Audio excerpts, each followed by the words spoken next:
రావట్లేదండి.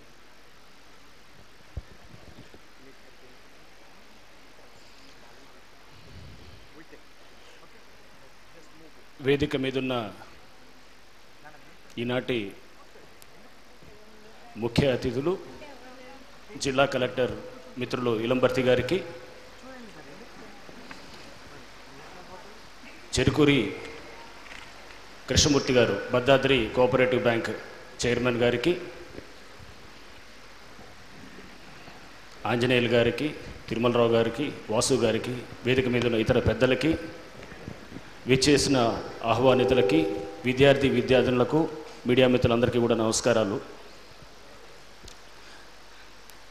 చాలా సంతోషం ఈరోజు ఇంతమంది విద్యార్థులను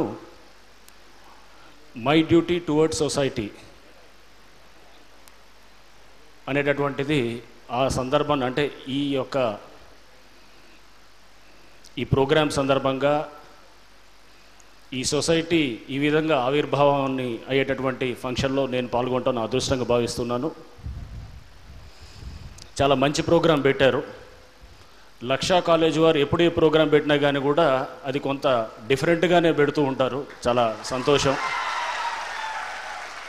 ఎందుకంటే గతంలో నేను ఈ కాలేజ్కి ఒక ప్రోగ్రాం సందర్భంగా వచ్చినప్పుడు కూడా చాలా చక్కగా ఆర్గనైజింగ్ అనేది కూడా ఒక పద్ధతి ప్రకారం అందరికన్నా భిన్నంగా ఆకట్టుకునే విధంగా ఈ ప్రోగ్రాం అనేది చేయటం అనేది హర్షించదగ్గ విషయం. రైట్, ఇప్పుడు మై డ్యూటీ టువర్డ్స్ సొసైటీ అనేది వచ్చినప్పటికీ అది చూస్తే మీ అందరికీ కూడా అసలు అంటే మనం దీని గురించి కొంచెం చాలా బ్రాడ్గా ఉంటుంది. ఒక చిన్న ఇదేంటంటే భారత రాజ్యాంగంలో 2 చాప్టర్స్ ఉంటాయి.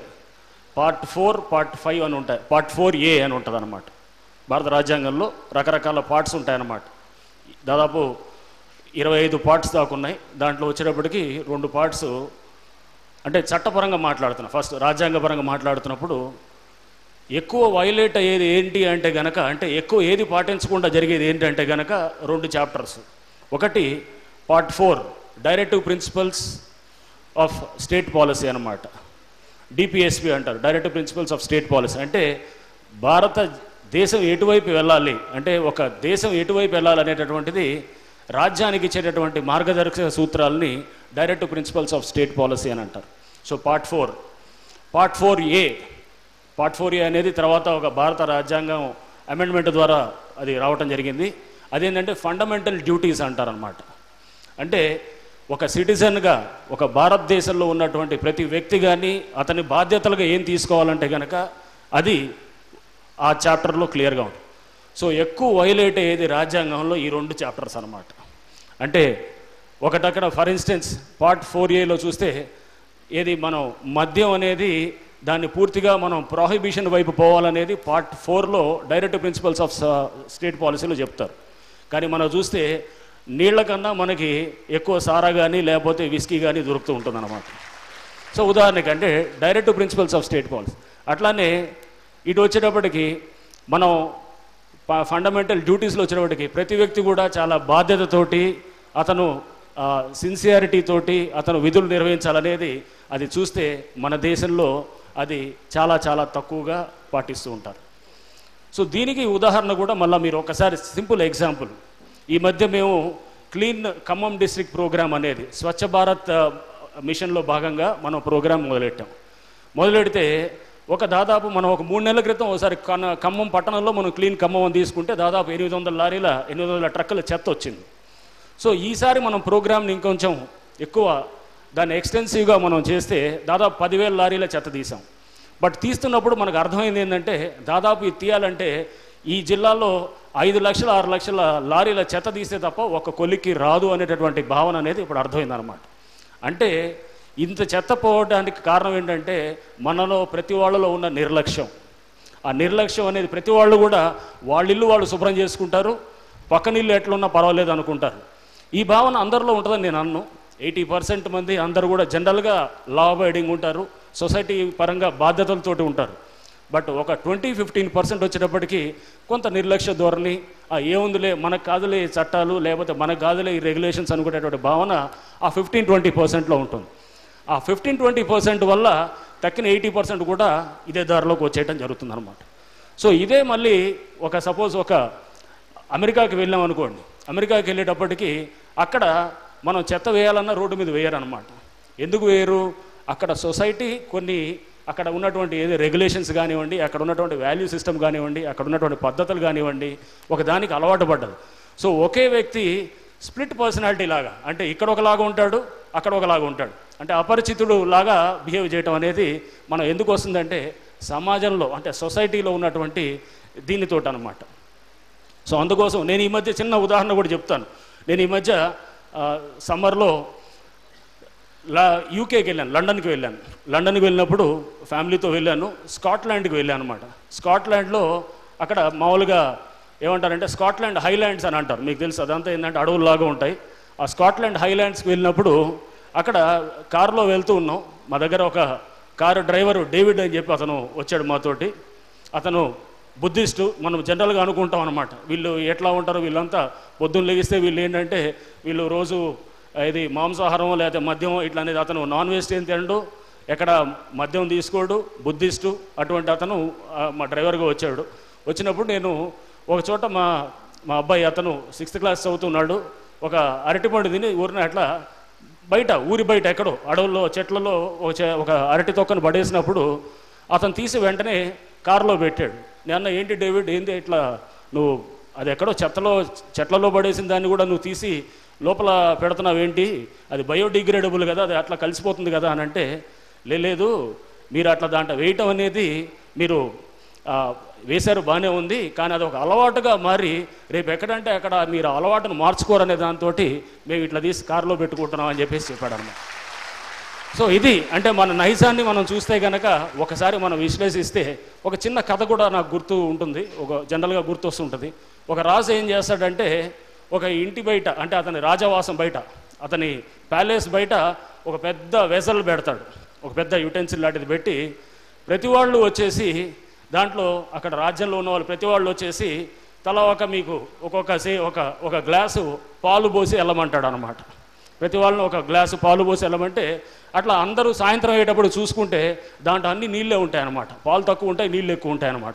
ఏంటంటే ప్రతివాడు నేను ఒక్కడిని నీళ్లు పోస్తున్నా కదా, తెలియదు కదా, పక్కనోడు ఎట్టాను పాలు పోసి ఉంటాడని చెప్పేసి చూసుకుంటే అంతా నీళ్ళే ఉంటుంది తప్ప కానీ పాలు ఉండదు అనమాట. సో అది మన స్టేటస్ అనమాట. సో సొసైటీలో జరుగుతున్న దానికి నిదర్శనం ఇటువంటి కథలు, ఇటువంటి ఉదాహరణలు అనమాట. రైట్. ఎంతసేపు మనల్ని మనం క్రిటిసైజ్ చేసుకోవటం, మనల్ని మనం ఏంటంటే దేశాన్ని తిట్టడం అనేది అది కరెక్ట్ కాదు. దేశం అంటే ఎవరు? మనమే. చట్టాలన్నీ అద్భుతమైన చట్టాలే ఉంటాయి, మీకు క్లియర్గా చెప్తున్నాం. చట్టాలు, చట్టసభలు చేసినటువంటి చట్టాల్లో 100% కాదు 200% అద్భుతమైన చట్టాలు ఉంటాయి. దాన్ని ఆచరణ చేసేది, దాన్ని అమలు చేసే విధానాల్లోనే తేడా అనమాట.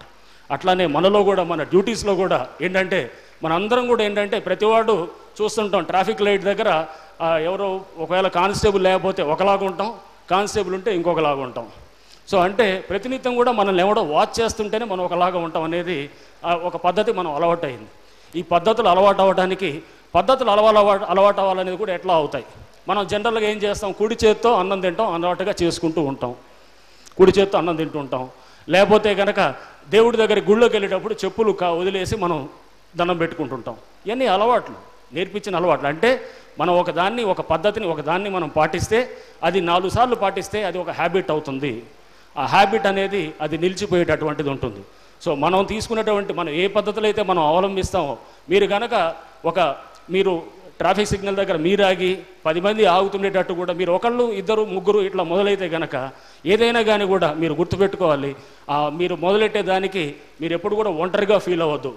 మీరు ఒంటరిగా ఫీల్ అయితే కనుక అది తప్పకుండా మీరు తప్పు చేస్తున్నట్టు. ఎందుకంటే ప్రతి 1000 మైళ్ళ సుదీర్ఘ ప్రయాణం అయినా కానీ కూడా గుర్తుపెట్టుకోండి, ఒక అడుగుతోటే స్టార్ట్ అవుతుంటుంది అన్నమాట. సో ఆ అడుగు అనేది ఎప్పుడైనా కానీ కూడా మీరు మొదట వేస్తున్నప్పుడు మీరు ఒంటరిగా మీరు ఫీల్ అవ్వాల్సిన అవసరం లేదు. దాన్ని మీరు తప్పకుండా కొంత క్రిటిసిజం వస్తుంటుంది. ఆ క్రిటిసిజం వచ్చినప్పుడు కూడా ఎదుర్కొనేటటువంటి దమ్ము, సత్తా మనకి ఉండాలన్నమాట. సో ఆ క్రిటిసిజం వచ్చినా కానీ కూడా ఎప్పుడైనా కానీ కూడా సులభమైన పద్ధతులు అనేది చాలా, అందరూ తీసుకునే పద్ధతులు చాలా ఈజీ అనమాట. దాన్ని కష్టతరంగా జనరల్గా సొసైటీలో జనరల్గా యాక్సెప్ట్ కానిటువంటి దాన్ని చట్టబద్ధతగా, న్యాయబద్ధతగా కరెక్ట్ అయిన దాన్ని మనం పోతున్నప్పుడు తప్పకుండా కొంత మనకి క్రిటిసిజం ఉంటుంది. కానీ తప్పకుండా ఫైనల్గా గెలుపు అనేది ఎప్పుడైనా కానీ కూడా మనం గనక మనం ఏంటంటే సిన్సియారిటీ తోటి కమిట్మెంట్ తోటి చేస్తే మిమ్మల్ని ఏంటంటే ఏది కూడా మిమ్మల్ని వెనక్కి లాగలేదు, ఏ శక్తి కూడా మిమ్మల్ని ఆపలేదన్నమాట. సో అందుకోసం మీరు మంచిగా ఇప్పుడు ఈ ప్రోగ్రామ్స్ అన్నీ చూసారు, ఇందాక చాలా చక్కగా చూపించారు. ఆ బ్యాంబూకి సంబంధించినటువంటిది నేను అడిగాను, మీరు ఆపేశారంటే నేను కూడా చూస్తానని చెప్పేసి చాలా బాగుంది. అంటే ఏంటంటే ఒక వ్యక్తి ఎదగాలంటే కనుక ఫస్ట్ జరిగేటటువంటి ఆ గ్రోత్న్నింటిని కూడా ఒక మనిషి తయారవ్వాలంటే కనుక అది ఒక్క రోజుతోటి కాదు. అది కావాలంటే కనుక అది మీరు ఇప్పటి నుంచో మొదలెట్టచ్చు. ఇప్పటిదాకా మీరు ఇంకొకటి మీరు గతంలో కూడా చెప్తూ ఉన్నాను, స్కూళ్ళు కాలేజ్ పిల్లలందరికీ కూడా అకాడమిక్ ఎక్సలెన్స్ అనేది లైఫ్లో ఎక్సలెన్స్ అనేది రెండు ఒకటి కాదు. ఫస్ట్ గుర్తుపెట్టుకోవాలి. మీరు చదువులో బ్రహ్మాండంగా చేస్తున్నారంటే జీవితంలో తర్వాత బ్రహ్మాండంగా చేస్తున్నారంటే అది కానే కాదు. సో చాలా సందర్భాల్లో నా 10th క్లాస్ నా ICSE సర్టిఫికెట్ నాకు ఇప్పుడు పనికి వచ్చేది డేట్ ఆఫ్ బర్త్ చూపించుకోవడానికి తప్ప దేనికి పనికిరాదు. ఓకే, సో అందుకోసం మీరు అట్లానే నా డిగ్రీ, నా ఇంజనీరింగ్, నా డిస్టింక్షన్లో ఉన్న సర్టిఫికెట్ అది ఎప్పుడన్నా ఎవడన్నా అడిగితే కనుక నువ్వేం చేసావంటే కనుక చూపించుకోవడం తప్ప దేనికి పనికిరాదు అనమాట. సో ఏమి దేనికి, అందుకోసం నువ్వు ఇంకోటి ఉద్యోగులు వచ్చినంత మాత్రాన ఏదో IAS IPS లేదా ఇంకేదో నేను ఏదో డాక్టరో లేదా ఇంకే ఇంజనీర్ అయితే కనుక మనకేమి కొమ్ములతోటి రాలేదు అండ్ మనం ఏది పెద్ద నిర్వాహకం చేసలేదు. ఆ తర్వాత నువ్వు సొసైటీకి ఎటువంటి ఇంపాక్ట్ చేస్తున్నావు అనేది దట్ ఈస్ వాట్ మ్యాటర్స్ అన్నమాట. సో ఎవరైనా కానీ కూడా నువ్వు బతుకున్నంత కాలం, ఎవరైనా కనుక బతుకున్నంత కాలం కాదు, అతను చనిపోయిన తర్వాత బతుకుండటం అనేది ముఖ్యం అన్నమాట. అది మనందరం కూడా ఆ దిశగా మీ అందరూ కూడా ప్రయత్నం చేయాలి. అండ్ మీరు అందరూ అనుకుంటే కనుక నేను ఈ మధ్య మా డాటరు ఇక్కడ మనదాకా 10th క్లాస్లో చదివింది. నేను హైదరాబాద్లో తీసుకెళ్ళి ఒక పబ్లిక్ స్కూల్ అడ్మిట్ చేసినప్పుడు నేను రెగ్యులర్గా అక్కడ పిల్లలతో కూడా ఇంటరాక్ట్ అవుతున్నప్పుడు అక్కడ హాలోనెస్ కనపడదు అనమాట. అంటే స్టూడెంట్స్లో ఏంటంటే ఊరిని ఏదో ఇంటర్నేషనల్ స్కూలు లేకపోతే ఏదో ఆ స్కూల్ ఈ స్కూల్ అనేది ఉందే తప్ప కానీ వాళ్ళలో నిజంగా సమాజానికి పట్ల కావాల్సినటువంటి వాళ్ళకి ఏంటంటే అవగాహన లేదు, ఆ స్పష్టత లేదు అనేటటువంటిది క్లియర్గా తెలుస్తుంది అనమాట. సో అందుకోసం మీరు దయచేసి ఎవరు కూడా ఆత్మన్యూనతతోటి, అంటే మీకు ఎవరు కూడా you don't need to be lack of confidence అనేది ఉండకూడదు. మీరు అందరితో మీరు కంపీట్ చేయగలుగుతారు. మీరు కంపీట్ చేయడానికి కావాల్సింది మీకేంటి అద్భుతమైన ఇంగ్లీషో లేకపోతే ఇంకేదో అద్భుతమైన అకాడమిక్ స్కిల్సో ఇది కాదనమాట. తప్పకుండా ఉండాలి, ఒక మంచి ఇంగ్లీష్ అనేది ఉండాలి, మీరు మాట్లాడగలగాలి, మీరు కమ్యూనికేట్ చేయగలగాలి. అండ్ అట్లానే మీకు ఏ సబ్జెక్ట్ చేసినా కానీ ఎనలిటికల్గా మీరు ఆలోచన చేసేటటువంటిది ఉండాలి. ప్రతిదాన్ని ప్రశ్నించే తత్వం డెవలప్ కావాలి, తర్కం అనేది ఉండాలి, ఆలోచించేటటువంటి గుణం ఉండాలి. ప్రతిదాన్ని కూడా మనం ఏంటంటే మొండిగా మనం ముందుకు పోతుంటే కనుక లేదు, మీకేదో ఇంకా కొత్త విషయం తెలిసినప్పుడు నిన్ను కరెక్ట్ చేసుకునేటువంటి ప్రక్రియ ఉండాలి. మనలో మనం మాట్లాడుకునేటటువంటి ఒక గుణం డెవలప్ కావాలి. ఇవన్నీ కూడా చాలా అవసరం, ఒకటని కాదు, దీనికి వందలాది మనం చెప్పొచ్చు అనమాట. ఇవన్నీ కూడా మీరు క్రమేపీ ఆ దిశలో మీరు వెళ్ళాలి. అండ్ ఇందాక నేను వీళ్ళందరినీ మాట్లాడుతుంటే చూస్తున్నాను, ఎవరు మన వాసు గారు లేకపోతే ఆంజనేయులు గారు వాళ్ళు మాట్లాడుతున్నప్పుడు వాళ్ళ జన్మనిచ్చిన తల్లిదండ్రులకి వాళ్ళు బహుశా ఆంజనేయులు గారు ఆయన పెద్ద ఆయన, వారి మీ తల్లిదండ్రులు బహుశా లేరనుకుంటాను. సో అయినా కానీ కూడా జన్మనిచ్చిన తల్లిదండ్రులను గుర్తు చేసుకుంటూ దేవుణ్ణి గుర్తు చేసుకుంటూ సభని ప్రారంభించడం అనేది ఈ వాల్యూ సిస్టమ్ అనేది కూడా చాలా చాలా అవసరం అన్నమాట. మనల్ని పెంచిన పెద్దల్ని మనం గౌరవించకపోతే కనుక రేపు నీ తర్వాత వచ్చే నీ పిల్లలు కూడా నిన్ను గౌరవించరు, నీ చుట్టూ ఉండే సొసైటీ కూడా నిన్ను గౌరవించదు అనేది మనం అర్థం చేసుకొని, సో బహుశా నేను మీ అందరికీ కూడా మోరల్ సైన్స్ క్లాసులు లేవేమో కానీ మోరల్ సైన్స్ లాగా చెబుతున్నట్టు ఉంది. సో అందుకోసం దయచేసి ఇక్కడ నిష్క్రమిస్తే మీ అందరూ కూడా బహుశా నేను అనుకోవటం కొంత అంటే మేము మరీ ఎక్కువ ఇబ్బంది పెట్టదలుచుకోలేదు. బట్ ఏదైనా కానీ చెప్పిన దాన్ని కొంతమంది ఆచరణలో తీసుకునే వాళ్ళు ఉన్నారు. ఎందుకంటే చాలామంది నేను కాలేజీలో మాట్లాడి వచ్చిన తర్వాత చాలామంది పిల్లలు వచ్చి కలిసిన వాళ్ళు ఉన్నారు. కలిసినప్పుడు వాళ్ళతోటి షేర్ చేసుకున్నటువంటివి ఉన్నాయి. అండ్ ఇటువంటి ప్రోగ్రాంలు జనరల్గా మిస్ కాను, ఎందుకంటే మీరు దీంట్లో అట్లీస్ట్ ఒక 10 మందికి కనుక ఈ మెసేజ్ వెళ్ళగలిగితే కనుక చాలు. సో మీరు దయచేసి ఏదైతే అనుకుంటారో దానికి మీరు లక్ష్యాన్ని మీరు గుర్తు చేసుకోండి. అండ్ అర్జునుడు మత్స్య యంత్రాన్ని ఎట్లా అయితే కనుక మీరు చూసారో, అది నాకేం కనబడుతుందంటే కనుక నాకు అక్కడ మత్స్యం, అది ఆ చేప యొక్క కన్ను తప్ప ఏం కనబడలేదు అని చెప్పేసేటువంటి ఆ లక్ష్యమే మీకు ఉండాలి. అంతేగాని పక్షి చెట్టు మీద పక్షి ఉందంటే పక్షే కనబడుతుంది, చెట్టు కనపడలేదు, నాకు ఆకులు కనపడలేదు, దాని చుట్టూ వీస్తున్న గాలికి ఆ కొమ్మలు కనపడలేదు అనేటటువంటి లక్ష్యంతో మీరు వెళ్తే కనుక మిమ్మల్ని వెనక్కి ఆగేటటువంటి శక్తి ఎవరికి ఉండదని చెప్పేసి నేను నమ్ముతూ ఈరోజు ఇంత చక్కటి ప్రోగ్రాం ఆర్గనైజ్ చేసినటువంటి లక్ష్య కాలేజ్ వారికి మరోసారి వాళ్ళకి సభాముఖంగా వాళ్ళని అభినందిస్తూ సెలవు తీసుకుంటున్నాను.